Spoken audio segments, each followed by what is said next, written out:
വ്യാജ അഴിമതി കേസിൽ 23 വർഷം നീണ്ട നിയമ പോരാട്ടത്തിനൊടുവിൽ പിറവം പഞ്ചായത്ത് മുൻ സെക്രട്ടറി കെ.എ. ജോസഫിനെ കുറ്റവിമുക്തനാക്കിയിരിക്കുകയാണ് മൂവാറ്റുപുഴ വിജിലൻസ് കോടതി. വിധിക്കൊപ്പം വിജിലൻസ് അന്വേഷണത്തെയും അതിരൂക്ഷമായി വിമർശിച്ച കോടതി കേസ് തെളിയിക്കുന്നതിൽ പ്രോസിക്യൂഷൻ ദയനീയമായി പരാജയപ്പെട്ടെന്ന് നിരീക്ഷിച്ചു. ഇന്നേവരെ അന്യായമായതൊന്നും ചെയ്തിട്ടില്ല എന്ന ആത്മവിശ്വാസമാണ് 78-ാം വയസ്സിലും ജോസഫിന്റെ കരുത്ത്. 2000-2001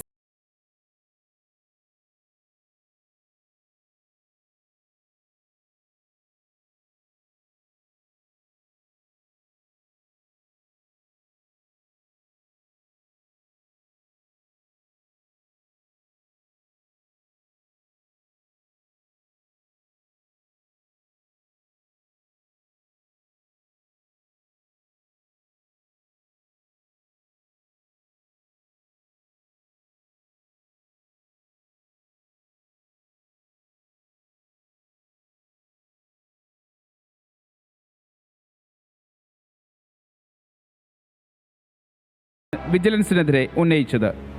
പ്രതിയോട് വ്യക്തിപരമായ അകൽച്ചയുണ്ടായിരുന്ന ഒരു മുൻ ഉദ്യോഗസ്ഥൻ തയ്യാറാക്കിയ പെർഫോമൻസ് ഓഡിറ്റ് റിപ്പോർട്ട് മാത്രം ആശ്രയിച്ചാണ് പ്രോസിക്യൂഷൻ കേസെന്ന് കോടതി കണ്ടെത്തി.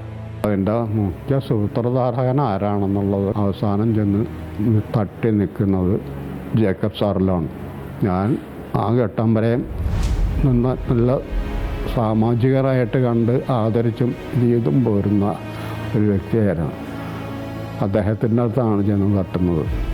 ഓഡിറ്റ് റിപ്പോർട്ടിന്റെ വിശ്വാസ്യതയിൽ പൂർണ്ണമായും സംശയം പ്രകടിപ്പിച്ച കോടതി പ്രതികൾക്കെതിരെയുള്ള ഗൂഢാലോചന കുറ്റം തെളിയിക്കുന്നതിൽ പ്രോസിക്യൂഷൻ പരാജയപ്പെട്ടുവെന്ന് വിലയിരുത്തി. ഇക്കാലം അത്രയും അനുഭവിച്ച കുറ്റപ്പെടുത്തലുകൾ അവസാനിച്ച സമാധാനത്തിലാണ് ജോസഫിന്റെ കുടുംബം. ചെയ്യാത്ത തെറ്റിനെല്ലാമാണ് കുടുക്കിയത്. കള്ളക്കേസാണ്. എങ്കിലും സർവശക്തനായ ദൈവം ഞങ്ങൾക്ക് അനുകൂലമായിട്ട് വിധി തന്നു. അതിന് ദൈവത്തിന് ഓടാനോടി നന്ദി.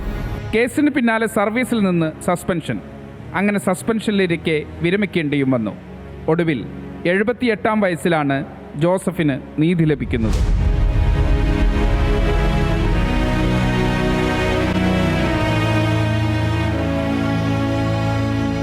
ക്യാമറ പേഴ്സൺ അക്ഷയ്ക്കൊപ്പം Ahmed Mustafa, Big T V journalist, Kochi.